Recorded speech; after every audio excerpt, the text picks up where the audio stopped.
বলা হয়ে থাকে যে লালন সাইজের মেলা মানেই হচ্ছে নোংরামো, সাইজের মেলা মানেই ভণ্ডামি, সাইজের মেলা মানেই সেখানে সিদ্ধি হয়। জি, আমার 14 গোষ্ঠী সবাই করে। আচ্ছা, লালন ফকির নাস্তিক নাকি আসল ধার্মিক? অনেকের ধারণা এখানে লালন মেলার নামে চলে গাঁজা ও নারী সঙ্গ। আসলেই কি তাই? সবটাই আমরা খুঁজে বের করব এবং আপনাদেরও দেখাবো। আর তার জন্য সম্পূর্ণ ভিডিওটা দেখতে থাকুন। তাদের সম্পর্কে কোনো মন্তব্য করবো না, তবে সাইজের পথে ফিরে আসবো। আসলে জাতটা বড় বিষয় না, আমরা মানুষ, আমরা সবাই মানুষ, এটা আমাদের সবচেয়ে বড় পরিচয়। তবে সাইজির ধর্ম মানব ধর্ম, সেখানে শুধুমাত্র মানবতার যে ব্যাপারগুলো রয়েছে হয় বুঝছো, এটা আমার ব্যক্তিগত জিনিস, তো কাজ আছে আর কি। ঠিক আছে দরদি, তুমি ভালো থাকো, থ্যাংক ইউ। তুমি এসো এসো হে অপারের কান্দারি, আমি পড়েছি আকুল পাথারে,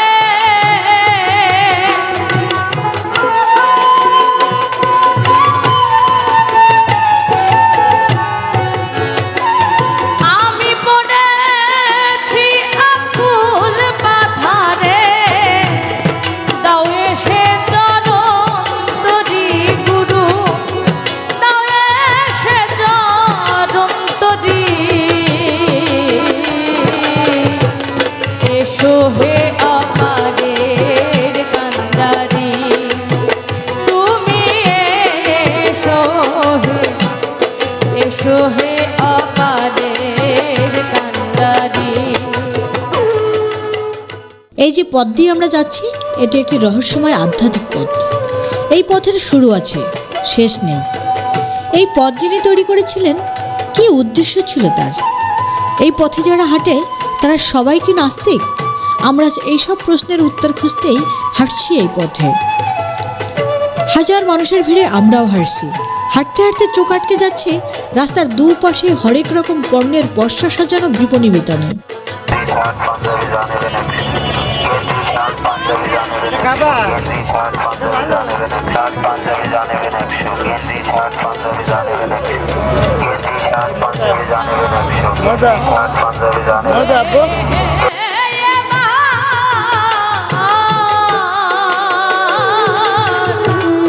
ভবরোগে ভুগবো কত প্রাপ্ত পথ, হরেক রকমের আচার, মুড়ি, মুরকি, লাল সাদা রঙের সাদদের ওড়না, ভবরোগে ভুগবো কত, তুমি নিজ গুণে শ্রীচরণ দাও। কুষ্টিয়ার রাজবাড়ী আঞ্চলিক মহাসড়কের দবির মোল্লা গেট, আকরাবাড়ির প্রধান প্রবেশ গেট ও মিলপাড়া গেট সড়কের দুই পাড়ে বস্ত্রালয়, মুদি, হোটেল, কসমেটিক্স, খাবার, সঙ্গীতের যন্ত্রাংশ, হরেক রকমের প্রায় 1000 দোকান বসেছে।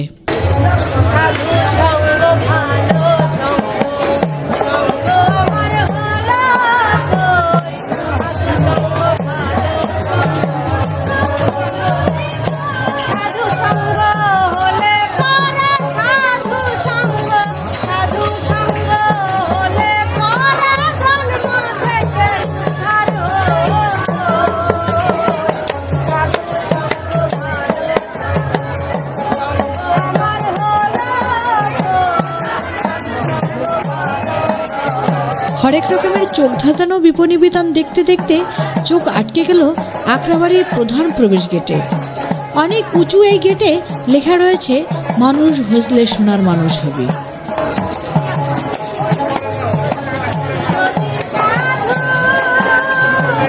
17 অক্টোবর 2024, পয়লা কার্তিক, আধ্যাত্মিক সাধক বাউল সম্রাট ফকির লালন শাহের 134তম তিরোধান দিবস উপলক্ষে কুষ্টিয়ার ছেউরিয়া লালন আকরাবাড়িতে 3 দিনব্যাপী লালন মেলা বসেছে।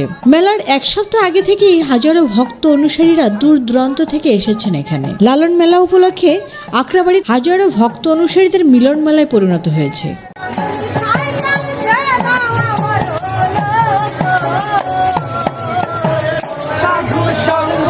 লালনের রীতি অনুযায়ী 17 অক্টোবর বৃহস্পতিবার সন্ধ্যায় অধিবেশের মধ্য দিয়ে সাধুসঙ্গে শুরু হয়েছে। আমরা দুপুর 12টায় এসেছি বলে আকরাবাড়ি সহজে নিজের পায়ে হেঁটে ঢুকতে পেরেছি। দুপুর গড়িয়ে ঘড়ির কাঁটা যত এগোতে থাকবে তত নিজের গতিতে হেঁটে ঢোকার সুযোগ কমতে থাকবে। সন্ধ্যে থেকে রাত 2টা পর্যন্ত এখানে ঢুকতে গেলে লোকের ভিড়ে ঠেলা ধাক্কায় কঠিন যুদ্ধ করে এখানে পৌঁছাতে হবে। আকরাবাড়ির প্রধান প্রবেশ গেট থেকে ঢুকতেই রয়েছে ভক্ত অনুসারীদের খণ্ড খণ্ড দল। লালন শাহের মাজার প্রাঙ্গণ মাঠ, কালী নদীর পাড় ঘেঁষা বসেছে দূর দূরান্ত থেকে আসা ভক্ত অনুসারীদের খণ্ড খণ্ড দল। সেখানে ভিড় জমাচ্ছেন দর্শনার্থীরা। গুরুর শিষ্য, ভক্ত অনুসারী আর দর্শনার্থীদের পদচারণায় মুখরিত প্রাঙ্গণ। লালন মেলার আগেই ভক্ত অনুসারীদের মিলন মেলায় পরিণত হয়েছে স্থানটি। মাজার প্রাঙ্গণ বর্ণিল পরিবেশ সৃষ্টি করেছে একাডেমি। দিনরাত গান ছাড়াও তারা লালন ফকিরের বাণী নিয়ে একে অপরের সঙ্গে আলোচনা করছেন। অনেকে আবার লালনের মত ও পথের দীক্ষা নিচ্ছেন। আর এই মেলা দেখতে আসেন হাজারো মানুষ।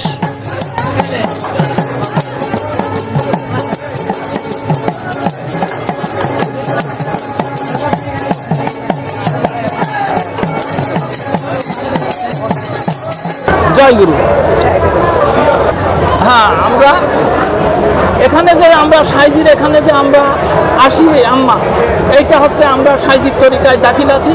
অতএব সাইজির তরিকা এটা একটা ধর্মীয় ব্যবস্থা, এটা একটা ইহকাল পরকাল একটা জীবন ব্যবস্থা। আর কোন উদ্দেশ্য আছে না, শুধু তার উদ্দেশ্য তার ধর্মীয় তরিকার ব্যাপার স্যাপার, আরও কিছু লাভ ভাব হয় মনের আন্তরিক আধ্যাত্মিক। সাইজির এটা বলা সম্ভব না এবং দেখানো সম্ভব। তোমার অন্তরে কি বলছে বা অন্তরটা কি কেউ দেখতে পাচ্ছি। আমি আসছি কুষ্টিয়া মিরপুর থেকে। আমার নাম শহীদুল ফকির। জন্মসূত্রে একজন মুসলিম পরিবারে আপনার জন্ম হয়েছে। জি। সেই ক্ষেত্রে আপনার পরিবারের আপনার পূর্বপুরুষ যারা ছিলেন তারা কি সাইজির মতাদর্শের ছিলেন না আপনি না, আমার যে গোষ্ঠী আছে তামুল্লা মৈলবীর গোষ্ঠী, তার মধ্যে থেকে আমি একাই হয়েছি। একা আপনি কোন চিন্তাধারায় আসছেন বা আপনি কোন ধর্মের মধ্যে আছেন এখন? বাজান এইটা দেখাতে পারবো না, বাজান আধ্যাত্মিক। লালন ভক্ত ও অনুসারীদের আস্তানাগুলো দেখতে খুব সুন্দর লাগছে। তাদের গাওয়া গান শুনতে ভালো লাগছে। জায়গায় জায়গায় তারা গান গাচ্ছেন। লালন সাজির গানে ও বাণীতে এই এলাকা মুখরিত হয়ে উঠছে। বাপের ভাগ্যে এমন দিন কি আর হবে রে, বাপের ভাগ্যে এমন দিন কি আর হবে রে, বাপের ভাগ্যে। সাধু ভক্তদের এই মিলন মেলায় লালনের রেখে যাওয়া মানব মুক্তির আধ্যাত্মিক বাণী সম্বলিত গান গাওয়া হয়। লালন শাহের গান শুনতেও এখানে ঘুরতে জড়ো হচ্ছেন অসংখ্য দর্শনার্থীরা।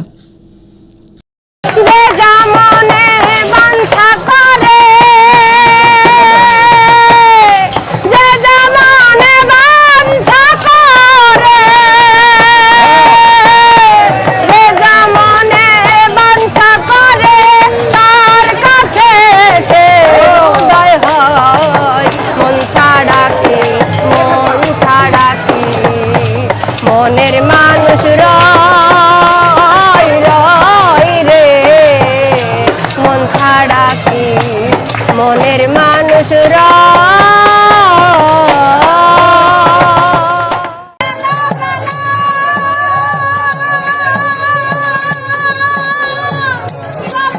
এখানে সবাই লাইনে দাঁড়িয়ে বহু অপেক্ষা করে সাইজের মাজার জিয়ারত করছে।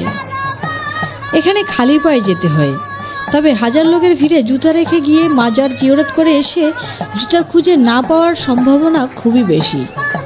আমার ছোট ভাইয়ের জুতা কোথাও খুঁজে না পেয়ে ভাইকে খালি পায়ে থাকতে হয়েছে। আমি আর দিদি লাইনে দাঁড়িয়ে একটু একটু করে এগোনোর চেষ্টা করছি। সাইজের মাজারে ভিডিও ছবি তোলা নিষেধ বলে মাজারের ভেতরটা আপনাদের দেখাতে পারলাম না। এবার আমরা 10 টাকার টিকিট কেটে লালন মিউজিয়ামে ঢুকবো। ভাই দুইটা।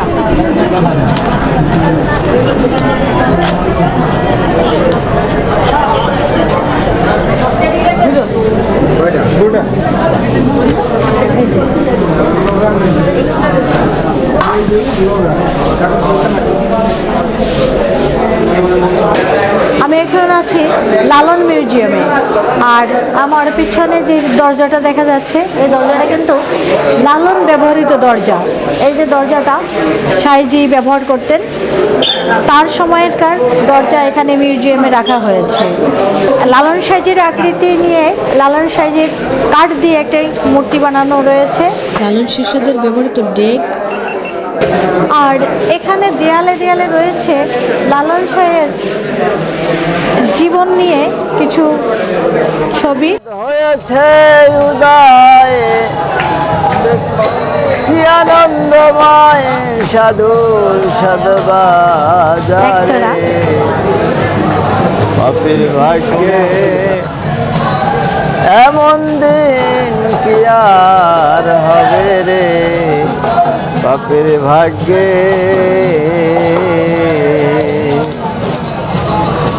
দেখো দেখো মনোরায় হয়েছে উদয়, দেখো মনোরায় সেকাত হয়েছে উদয় কি আনন্দময় সাধুর সাধবাজারে পাপের ভাগ্যে এমন দিন কি আর হবে রে, পাপের ভাগ্যে। এখানে লালন শাহের কাঠের একটি ফ্রেম রয়েছে, আর এখানে দাঁড়িয়ে দর্শনার্থীরা ছবি তোলে। মিউজিয়াম ঘুরে দেখতে দেখতে শুনতে পেলাম মাইকে প্রধান প্রবেশ গেট বন্ধের ঘোষণা। লালন রীতি অনুযায়ী পয়লা কার্তিক সন্ধ্যায় অধিবাস, পরদিন 2 কার্তিক সন্ধ্যাবেলায় বাল্য সেবা এবং দুপুরে পূর্ণ সেবা। এখন চলছে পূর্ণ সেবা। সেবার মধ্য দিয়ে সাধুসঙ্গ শেষ হবে শুক্রবার 18 অক্টোবর। বিকেলেই অনেক লালন অনুসারী অতৃপ্ত ভারাক্রান্ত মন নিয়ে আখড়াবাড়ি ছেড়ে যাবেন। বাকিরা শনিবার সকাল থেকে গুরুকার্য শেষ করে লালনের তীর্থধাম ছাড়তে শুরু করবেন। এখানে সমস্ত সাধুগুরুরা বসে রয়েছেন।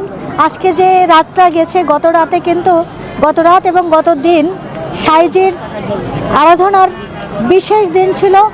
সারা রাত এখানে সাধুরা কীর্তন করেছে, আরাধনা করেছে, এবং তাদের মতাদর্শন অনুযায়ী তারা আজকে রাতে ধ্যানের মাধ্যমে, তাকে আরাধনার মাধ্যমে সাইজির সাথে তারা ছিলেন। আর আজকে সেই সাধনার সমাপ্তি হিসেবে পূর্ণ সেবা দেওয়া হচ্ছে। এখানে সমস্ত সাধুগুরুরা বসে আছেন, সাথে যারা ভক্ত আছেন তারাও এখানে সেই সেবা নেওয়ার জন্য বসেছে, আর আমরাও সেবা নেওয়ার জন্য বসেছি। আর ঝুম করে বৃষ্টি শুরু হয়েছে, আর এখন কিন্তু বৃষ্টি নেমে গেছে হঠাৎ করে। আজ পূর্ণ সেবা উপলক্ষে এখানে 15,000 মানুষের খাবার আয়োজন করা হয়েছে। গেট বন্ধ করে একবারে যত লোক থাকবে তারাই কেবল এই প্রসাদ পাবে। আমরাও সাধুদের সাথে সাধুর আস্থানায় পূর্ণসেবা গ্রহণ উপলক্ষে অপেক্ষা করতে থাকলাম। মন ছাড়া কি মনের মানুষ রয় রয় রে। ভাই কোথা থেকে আসছেন? নওগাঁ থেকে। নওগাঁ থেকে? জি। আপনার কোলে কে আছে? এটা আমার মেয়ে। মেয়ে? জি। আর কে কে আসছেন? আমার স্ত্রী আসছে, আরো 16-18 জন লোক আসছে আমার ওখান থেকে। আচ্ছা, এই যে আপনি পানির মধ্যে দাঁড়িয়ে আছেন আর এখানে বৃষ্টিতে ভেজে রাত্রে না ঘুমিয়ে কদিন থাকবেন এখানে? আসি শনিবার পর্যন্ত আছি। শনিবার পর্যন্ত? জি। কি জন্য এখানে এসেছেন? বাবার দরবারে আসছি, লালন সাহেব দরবারে, সাইজের দরবারে আসছি কিছু নেওয়ার জন্য। কিছু নেওয়ার জন্য? হ্যাঁ। এই নেওয়াটা কিরকম? এটা তো একটা পরম্পরার মতো। লালন সাইজির মতে যারা আছে তাদেরকে বলা হয় নাস্তিক। এই ব্যাপারে কি বলতে চান? এই ব্যাপারে আমার বলাতে যারা বলে তারা তো অবশ্যই ভ্রান্ত পথে আছে, হ্যাঁ, এবং তারা অবশ্যই ভুল পথে আছে। তাদেরকে বিশেষ করে অনুরোধ করে কিছু না বলে তারা সঠিক পথে ফিরে আসুক, সাইজের পথে ফিরে আসুক। তাদের সম্পর্কে কোনো মন্তব্য করবো না, তবে সাইজের পথে ফিরে আসুক। জি, আমার 14 গোষ্ঠী সবাই পথে, মা বাপ ভাই বোন যা আছে আমরা সবাই পথে। দোজকে যার বেসতে যাই যাবো, যা করা সাই করবে আল্লাহ করবে। আমাদের ইলেকশন করে অনেক ভালোবাসা করে মহব্বত করে আমাদের বিয়ে। মিলন হবে কত দিনে আমার মনের মানুষের সনে, আমার মনের মানুষের সনে। মিলন হবে কত দিনে আমার মনের মানুষের সনে, আমার মনের মানুষের সনে। স্বভাব দাও আমার মনে, এই গান শুনে আমি সেদিন থেকেই সুভাব দাও আমার মনে। লালন সাহেব ওই দিন থেকে আমি খুব ভালোবাসি। মনে বাঞ্ছা করে তার কাছে সে উদয় হয়, মন ছাড়া কি মনের মানুষ রয় রয়। শতাধিক লালন ভক্ত স্বেচ্ছাসেবীরা খাবারের আয়োজনে ব্যস্ত সময় পার করছে। এখানে পূর্ণসেবার রয়েছে দারুণ নিয়ম, যেটা আমার খুবই ভালো লেগেছে। সবাইকে খালি পায়ে বসে খাবার খেতে হবে এবং প্রায় 15,000 সাধুগুরু ভক্তরা দর্শনার্থীরা একে একে খাবার পাবে। খাবারে রয়েছে ভাত, ডাল, আলুর তরকারি, ইলিশ মাছ, দধি। সবার কাছে সব খাবার পৌঁছাবে। মাইকে খাবারের অনুমতির ঘোষণা দিবে, ধ্বনি উচ্চারিত হবে, তখন সবাই খাবার খাবে। তার আগে কেউ খেতে পারবে না। এই সাইডটা কি অল ক্লিয়ার হয়েছে? সবাই অপেক্ষা করছে। এমন সময় ঝুম বৃষ্টি। বৃষ্টি উপেক্ষা করে পূর্ণসেবা গ্রহণ করলাম আমরাও। মনের মানুষ মনোহারা, রসময় রূপ রসে ভরা, দেখলে হবি আত্মহারা,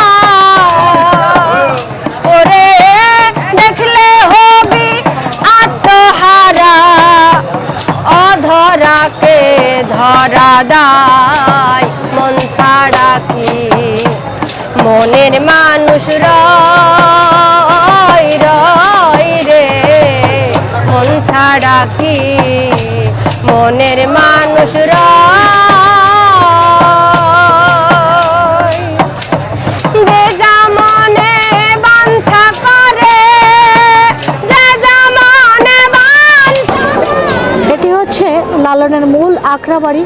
এখানে লেখা আছে আখড়া, লালনের মূল আখড়া। সেই আখড়াটা কিন্তু এই যে এখানে লোক ঢুকতে দেয়া হচ্ছে না, যেখানে লালন সাইজি তার মুরিদদের নিয়ে, ভক্তবিন্দু নিয়ে এখানে গান করতেন। তার ভক্তরা এখানে, সেই যে মূল আখড়া, লালন আখড়া বলে আমরা চিনি, সেই লালন আখড়াটা কিন্তু এখানে। বিভিন্ন সূত্র থেকে জানা যায়, লালনের জীবদ্দশায় তাকে কোনো ধরনের ধর্মীয় রীতিনীতি পালন করতে দেখা যায়নি। নিজ সাধনা বলে তিনি হিন্দু ধর্ম এবং ইসলাম ধর্ম উভয় শাস্ত্র সম্পর্কে জ্ঞান লাভ করেন। লালন বিশ্বাস করতেন সকল মানুষের মাঝে বাস করে এক মনের মানুষ। তিনি সব কিছুর ঊর্ধ্বে মানবতাকে সর্বোচ্চ স্থান দিয়েছিলেন।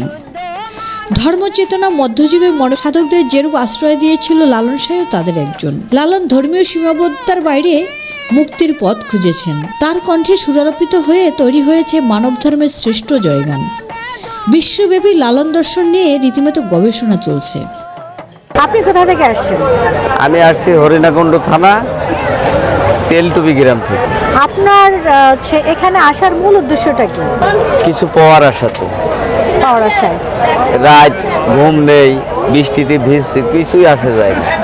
ভিতরে প্রেম আছে সাইজের উপরে, এগুলি কষ্ট কিছুই মনে করি না আমরা। এটা সুখ ভেবে নিয়ে সাইজের এই ধামে আমরা সময় পালন করব। আমার মনে হয় সব জায়গায় সত্যর ভিতরে একটু ভেজাল আছে, থাকতে পারে, আমি জানি না। তবে লালন সাইজি যা বলেছে সঠিক সত্য, আর এই সত্য পথ খুঁজে পাওয়ার জন্য আমরা এই সাইজির ধামে এত কষ্ট করে আসছি। সত্য আমরা হারিয়ে ফেলাইছি, তা এখানে এসে কিছু সত্যর সন্ধান পাই। সাইজি যেরকম বলেছে, সত্য বল সুপথে চল করে আমার মন। সত্য একটা বল, পৃথিবীর বড় শক্তি আছে সত্য শক্তি। যার সত্যর বল আছে, এখানেও ভালো সেখানেও ভালো। ধর্ম আর লালন সাইজির যে ধর্ম, আমরা দুইটাই আলাদা রকমের একটা মতান্তর আছে। যেমনটা বলা হয় ইসলাম ধর্ম, খ্রিস্টান ধর্ম, বৌদ্ধ ধর্ম, একাধিক ধর্মের কথা বলা হয়, এবং তার সাথে লালন সাইজির যে ধর্মটা যোগ করা হয়েছে সেটা মানব ধর্ম নামে আমরা জানি আর কি। তো সেই হিসাবে ধর্ম যদি বলি, তাহলে ধর্মের ব্যাখ্যা হিসাবে সাইজির ধর্ম মানব ধর্ম, সেখানে শুধুমাত্র মানবতার যে ব্যাপারগুলো রয়েছে। তিনি দিন শেষে এটাই জানাতে চেয়েছেন যে সকল ধর্মের ঊর্ধ্বে স্থান পাক মানবতা, এটাই আসলে উনি বোঝাতে চেয়েছেন। আর বাকি ধর্মগুলো তো তাদের বিভিন্ন রকমের বিধান অনুযায়ী চলবে বা চলে। মানে এটা যদি বলি আর কি, আমার বয়স কম, বুঝি কম, তো তারপরে যেটুকু বলবো যে হানাহানি হাঙ্গামা দাঙ্গামা করে ধর্মকে প্রতিষ্ঠা করা যায় না। সম্প্রীতি এবং ভালোবাসার বন্ধনে যদি এটা করা যেত তবে সব ধর্মকেই এক করে ফেলা যেত। আমরা সর্বশেষে দিন শেষে আমরা মানুষ, এটাই। লৌকিক বাংলার সাংস্কৃতিক পুরোধা ব্যক্তিত্ব লালন সাইজি ছিলেন মূলত গ্রামীণ পরিবেশে বেড়ে ওঠা একজন মানুষ, আর সেখানে তার সাধনা ও উপলব্ধির মাধ্যমে জাগরণের যে তুরঙ্গ তুলেছিলেন তা বিস্ময়কর। তবে তার সমাজচিন্তা, মানবপ্রেম এবং মনুষ্যত্ববোধের পরিচয় আজও উপেক্ষিত। দেশ বিদেশের প্রত্যন্ত অঞ্চল থেকে অসংখ্য মানুষ এই আধ্যাত্মিক সাধকের দর্শন অনুসরণ করতে আসে। গ্রামীণ জনপদে লালন ফকির লোকালয়ত জীবনের প্রভাবে মানব সমাজের একাংশে যে একীভূত করেছেন তা অতুলনীয়। সহজ ভাবনার ভাববাদী মানুষেরা এই সাধককে স্মরণ করতে তার আখড়ায় আসেন ফাল্গুন চৈত্র মাসে দোল পূর্ণিমা উৎসব ও কার্তিক মাসে লালন সাইজির তিরোধান দিবস উপলক্ষে। 1997 বঙ্গাব্দের 1 কার্তিক আধ্যাত্মিক সাধক বাউল সম্রাট ফকির লালন সাহের মৃত্যুর পর থেকে প্রতি বছর এই স্বর্ণোৎসব পালন করে আসছেন তার অনুসারীরা। মেলাকে ঘিরে ছেউরিয়ার কয়েক কিলোমিটার জুড়ে হরেক রকম পণ্যের পসরা সাজিয়ে বসেছিল স্থানীয় ও অস্থায়ী অন্তত 1500টি বিপণী বিতান। ব্যবসায়ীদের ভাষ্য, কয়েক দশকের মধ্যে এবার সবচেয়ে বেশি মানুষের সমাগম হয়েছিল মেলায়। সেজন্য গতবারের তুলনায় বেচাকেনা প্রায় দ্বিগুণ। 5 দিনে প্রায় 40 থেকে 50 কোটি টাকার মতো বেচাকেনা হয়েছে। ধরতে গেলে দেয় না ধরা, জ্বলছে রে বিজরি, ডুবে দেখ দেখি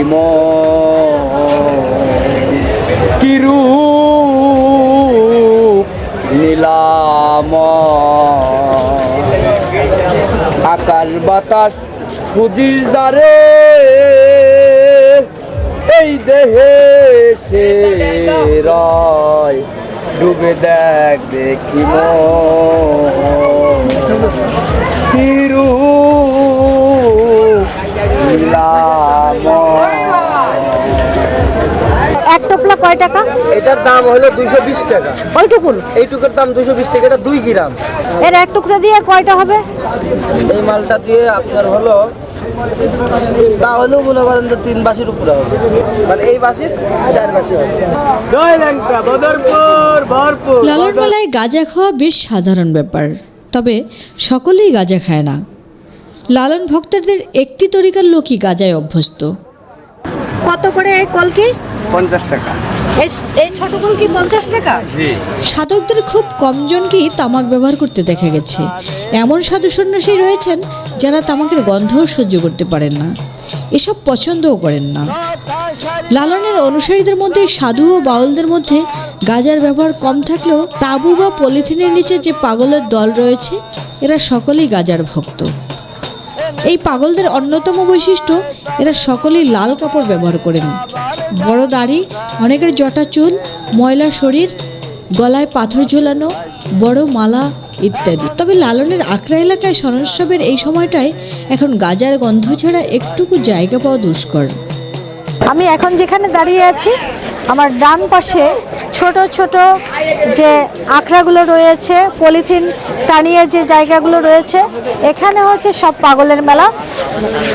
সাইজি পাগলের দুটো ভাগ, একটা হচ্ছে যারা সাধু, যারা দীক্ষা দিয়ে থাকেন, যারা তাদের শিষ্য সম্বন্ধ নিয়ে থাকেন, তারা কিন্তু অডিটোরিয়ামের ওপাশে সাইজির যে মাজার সেখানে থাকে। আর আমরা জানি বা অনেক সময় বলা হয়ে থাকে যে লালন সাইজির মেলা মানেই হচ্ছে নোংরামো, সাইজির মেলা মানেই ভণ্ডামি, সাইজির মেলা মানেই সেখানে সিদ্ধি হয়। কিন্তু ওই পাশে নেই, সিদ্ধির কাজকর্ম কিন্তু সব এই পাশে। এই যে রাস্তাটা দেখা যাচ্ছে, এই রাস্তার ডান পাশে যে তাঁবুটা নিয়ে যে লোকগুলো রয়েছে, এখানে ছোট ছোট ঘর, এর মধ্যে বেচা কিনা হচ্ছে, খাওয়া হচ্ছে। সব জায়গায় এটার প্রভাব কিন্তু নেই।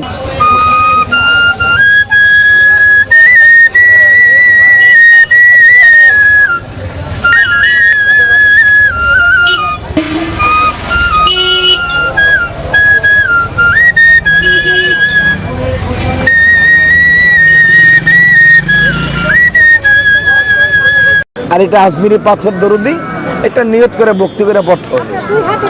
ও আমি 22টা আংটি পরি 88 থেকে, এখানে 16টা আছে দরুদি। দরুদি তুমি ভালো থাকো, থ্যাংক ইউ। আর দেশবাসীকে ভালো ধন্যবাদ জানাই। আমার সালাম সবাই ভালো থাকবেন, সুস্থ থাকবেন। এই যে মূল স্টেজ রয়েছে, আর স্টেজের সামনে এই যে তাঁবু টানানো বা পলিথিন টানিয়ে যারা রয়েছে, এরা কিন্তু সবাই সিদ্ধি বিক্রেতা, গাঁজা বিক্রেতা। গাঁজা বলা যাবে না, ওনাদের ভাষায় এটাকে বলে সিদ্ধি। সব মানুষ হচ্ছে দলবদ্ধভাবে আছে, আর আপনি একা এই যে মাঝখানে গাছ রয়েছে, সেই গাছের মধ্যে বসে আছেন, বসে বসে একা একা ধ্যান করছেন। আমার একাই ভালো লাগতেছে, বেশি লোকজন হলে গ্যাদারিং হয়, ধ্যান করা যায় না। আমি এখানে, আমার গুরু আছে, আমার গুরু থাকে আমেরিকায়, মোস্তফা, পাক পাঞ্জান্তরের চ্যান্সেলর লোক আমরা। আমরা এখন আছি লালন সাইজির যে একাডেমি, লালন একাডেমি, সেই লালন একাডেমিতে। আর এখানে দেখুন দলবদ্ধ হয়ে বিভিন্ন জায়গায় লালনের মনোদর্শক, লালন ভক্ত যারা, তারা বসে আছে। এক এক জায়গায় গান হচ্ছে, গান করছে, মানুষ ঘুরছে, আর আমরা ঘুরতেছি। প্রচুর মানুষ। আজকে সাইজি মেলার 3 দিনের 17, 18, 19 এই 3 দিনের আজকে প্রথম দিন, আজকে 17 তারিখ।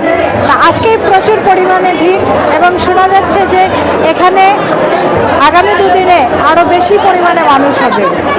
সাধু গুরুর কি মহিমা,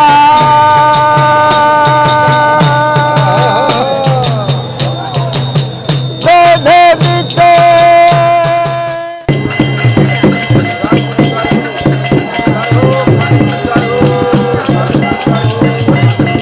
জয় গুরু মা। জয় গুরু।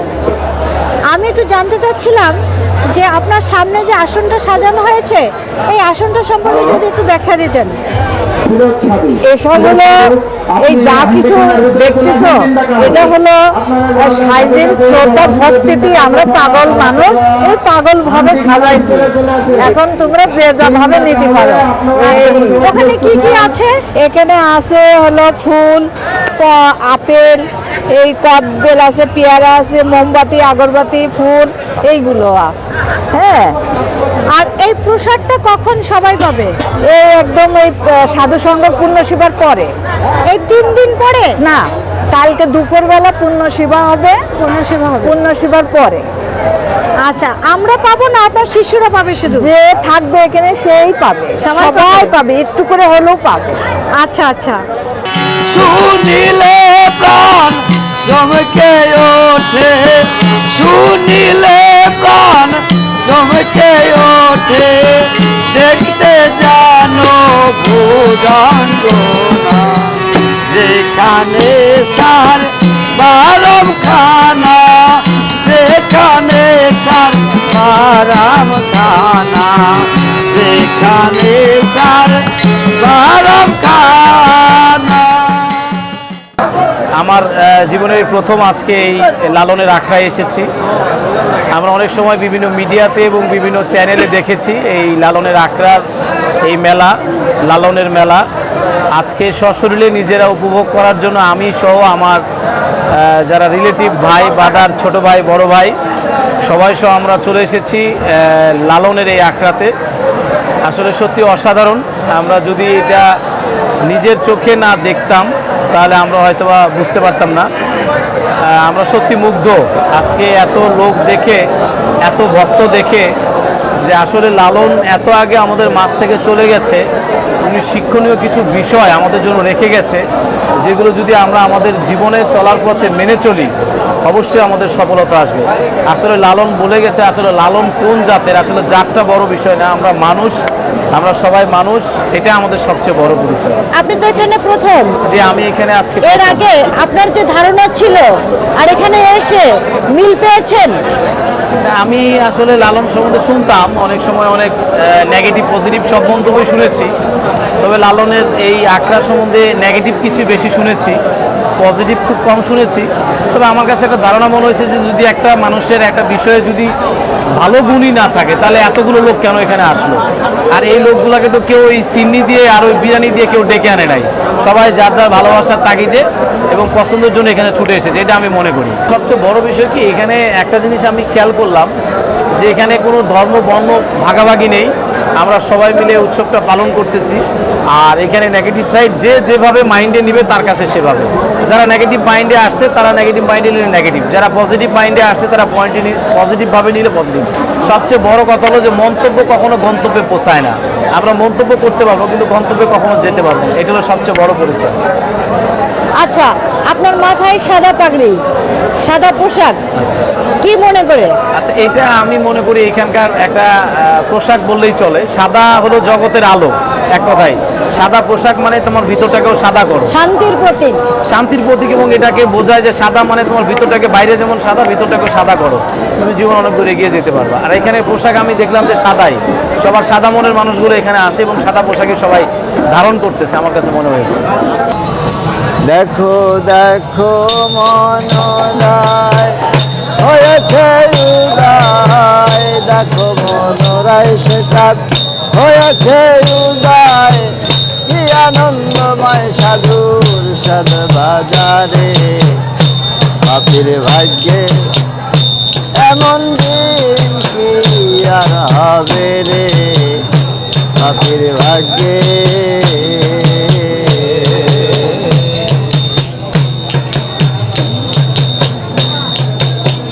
যথারে সেই সাধুর বাজার,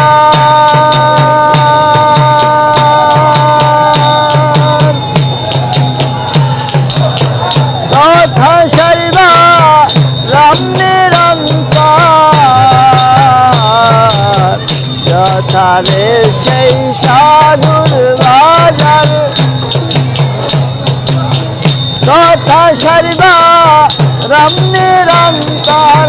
তবে যাবে ভব পারে বুঝবে মনের দিশে, গুরু চরণ মূল্যধন ভজ ভক্তি রাখে, গুরু চরণ মূল্যধন ভজ ভক্তি রাখে।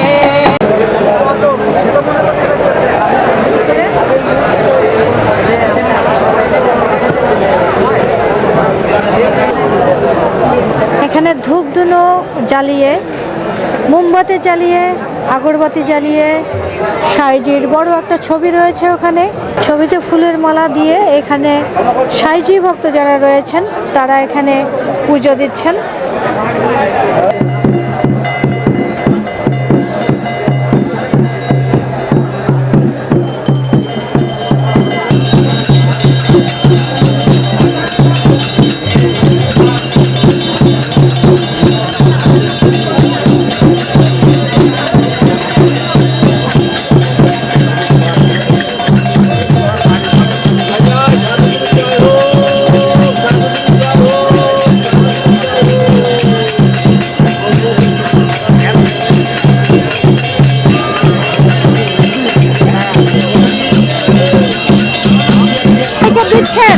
সবাইকে আমি ধূপ দিচ্ছি, আমার ধূপ দিতে ভালো লাগে, দামে আসি তার জন্য আমি নিজ পয়সা দিয়ে কিনে আর নিয়ে ধূপ দিচ্ছি সবাইকে।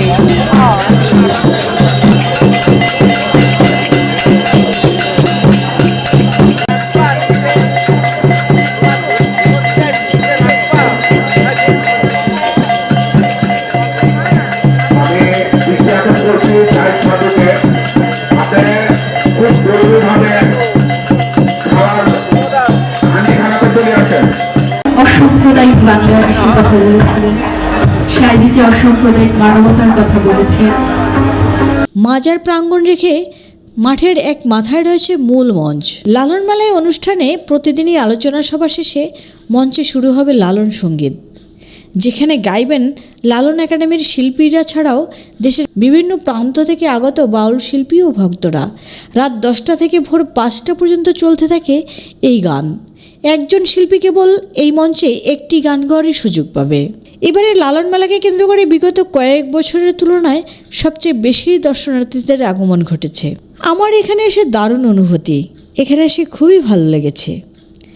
স্থানীয়দের মতামতে কুষ্টিয়ার ছেউড়িয়ায় লালনের আখড়াবাড়িতে এমন জনসমাগম অন্তত গেল 30 বছরে হয়নি। বৃহস্পতিবার থেকে শনিবার পর্যন্ত তিল ধারণের ঠাঁই ছিল না। তবে এ যে এত মানুষ তা শিবাগ লালন অনুসারী বা লালন দর্শনে বিশ্বাসী নয়, বেশিরভাগই দর্শনার্থী। তবে আখড়াবাড়িতে প্রকৃত লালন ভক্ত ও সাধুরা অনেকটাই অতিথির মতো বছরে 2টি আয়োজনে আসে।